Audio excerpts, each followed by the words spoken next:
Hi, how are you? My name's Phil Single. I'm past commander of the American Legion in Clinton, and now I'm its Oratorical Contest Chairman. First, I want to thank Morgan administration and staff for allowing me to speak to you today via paw print. The reason I'm in uniform is that this is being taped right after the Veterans Day ceremony, and so it was a convenient time for everybody. And I did go to your wonderful Veterans Day ceremony. It was terrific. Veterans appreciate this very much. I grew up in Berlin and I attended their schools. After serving in the Navy, I graduated from Lafayette College. And in 2009, we bought a home here in Clinton. I'm here to encourage you to participate in a constitutional speech contest sponsored by the American Legion since 1938. That's about 85 years.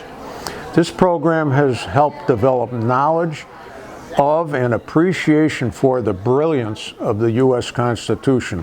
Thousands of students just like you have participated over the past 85 years. But first, what is the American Legion? American Legion is a patriotic national association of military veterans founded in 1917, right after World War I, to support veterans. Your local Clinton Post, which is on 82 West Main Street, was founded in 1920, 102 years ago. We, of course, support veterans, their needs, and America in the following ways. We support Veterans Affairs, their benefits, health issues, legislation, and veterans in distress. We promote Americanism, things that are distinctly American, like the Memorial Day Parade, and Veterans Day, frankly, at our schools, like the one I attended today. Third is national security. The surest way to prevent war is to be strong, and who better to know that than your veterans? Four, and really most importantly, is children and youth. That might be comprised of this oratorical contest, Boys and Girls State, Scouting, scholarships, Little League, etc. As to our organization, we have 4 levels of organization: the post or local level, a district level organization, which is basically Middlesex County, and a state level, and finally the national organization. And these will come into play as I explain the contest. Well, I'll do it right now, actually. At each level, there will be a speech contest with increasing prize levels and benefits to your resume or college application. Those are really 2 of the good reasons why you would be interested in this. Concluding at the national contest with prize levels up to $25,000 as a scholarship. Each student reaching nationals will receive a minimum of another $2,000 and travel expenses for you and a chaperone. It, by the way, occurs to me you already have a large advantage being from Connecticut. The Legion is partly organized as a little federal system, mimicking the United States. Just as each state has 2 senators, no matter how large or small, each Legion state can only send 1 speaker to the national competition.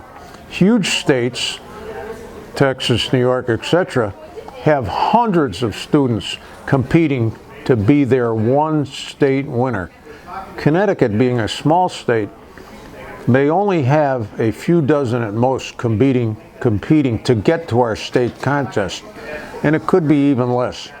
Once there are only 7 districts of the Legion organization in Connecticut, where you would be 1 out of 7 in the competition. I would say those are pretty good odds.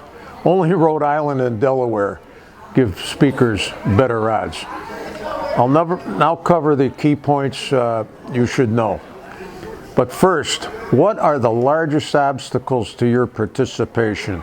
You might say, I'm too busy, I play sports, I can't stand up and speak in front of crowds, or I don't know, I just can't do this, etc.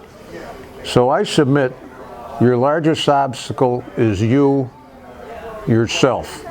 You are really the obstacle. You have to decide to do this. I know it looks tough, and you may decide, I just can't do this. You would be wrong. Tens of thousands of students just like you, they're no different, have participated over these 85 years, and most started out with the doubts as to their ability, just like some of you. For 85 years we have been doing this, and many have excelled, and my takeaway is that you are just like them. There is no difference. The first time you participate is the hardest, toughest, then it gets easier. You can use the same talk, fine-tuned, of course, at each stage of the competition and also in succeeding years. However, if you reach the national contest, you must use the same talk given at the state level. That should not be a problem. The local contest will be held at Post 66, 82 West Main Street, Clinton, during the last week of January this coming year, followed by a district contest also held in Clinton on February 9th, then followed by the state contest in March at the State Police Academy in Meriden. They have a big auditorium, as you may know. And then the national contest is in April in Indianapolis. And as I said, you'll be provided with expense money for that trip. We have gobs of information on our website, and when I get done, I'm going to hold up some information on the name of the website and so forth. But there's a lot of information on our website. So don't get too tied up in that. It's complicated to run these contests, but that is our problem, not yours. As President Franklin Roosevelt said, the biggest thing you have to fear is fear itself. As President Theodore Roosevelt, I think they were cousins, said, and I'm paraphrasing greatly, I'd rather have someone who got in the arena and fought like hell and lost than someone who never tried. Your job now is to try and start composing your speech based on the guidelines given to you. This does require work and research, but I know you can seek out help here at Morgan and elsewhere.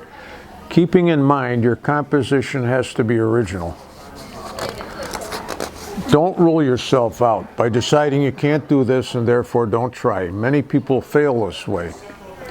The first talk you have to give is 8 to 10 minutes. Everything is timed. So the first talk you have to give is 8 to 10 minutes in length without notes on the subject of the U.S. Constitution of your choice, but a focus should be on the rights, duties, and obligations of citizens in this grand government architecture that is our Constitution.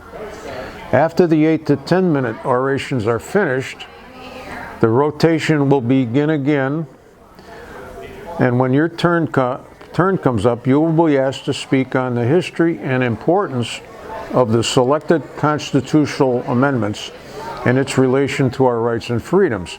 These talks are 3 to 5 minutes and the subjects are on our websites today. The selected topics, called assigned topics, are the following amendments: the 6th, the 10th, the 14th, and the 16th. So the day of the oration, one of these will be selected.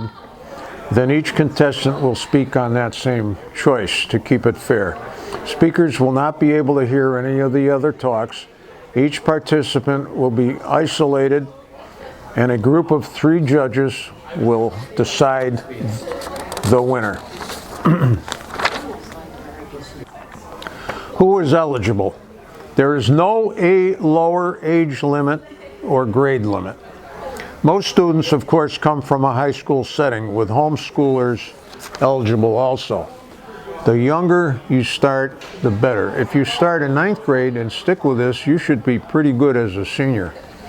We have many national level oration videos online, and I've viewed a few of them. Keeping in mind these are winners through the state level, some are excellent, but don't be intimidated. Most are, I would say, are in the good or very good level. Again, there is no reason you can't succeed. You can be just as good. The oration must be in English, and the orator must be a citizen or lawful permanent resident of the United States. The upper age limit is that you must not reach age 20 by the date of the national contest next April, or already be enrolled in an institution of higher learning. That would also disqualify you. Your contact at Morgan is Melissa Hagwood, hope I pronounced that correctly, and or Karen O'Byrne in the guidance office. There may be a time and a date set where I can speak with any of you in person as a group to further clarify. I will give you our website reference and my contact information. I'm going to hold up a sign. Miss O'Byrne has pamphlets you can review, looking like this, and they're general, but it gives you a good prep. Finally, please don't hesitate to reach out. It would be our pleasure to help you. And thanks again to Morgan for allowing me to speak today.